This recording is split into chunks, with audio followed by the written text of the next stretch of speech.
સાથે સાથે ગાગોદર જિલ્લા પંચાયતની અંદર મેં ઉમેદવારી નોંધાવેલ છે. મારી સાથે ભીમજીભાઈ છે. કાનમેર ગામના દરેક નાગરિકોને એટલી વિનંતી કરું છું કે 26મી તારીખે પેનલ ટુ પેનલ પંજાનું નિશાન દબાવી અને જંગી બહુમતીથી વિજય બનાવો એવી આશા. આ કાનમેર ગામે હર ચૂંટણીમાં મેં જોયેલું છે કે કોંગ્રેસ પાર્ટીને લીડ આપેલી છે, એના કરતાં પણ બમણી આ વખતે આપશે એવો મને સંપૂર્ણ વિશ્વાસ છે. અને આ ચૂંટણી અમે ખાલી કોંગ્રેસ જીતવા માટે નથી લડતી, પણ લોકશાહી બચાવવા માટે લડી રહ્યા છીએ.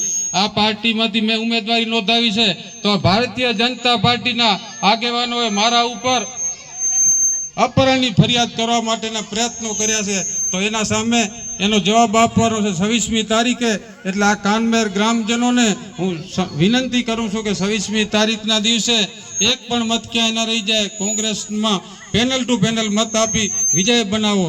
ભારત માતા કી જય.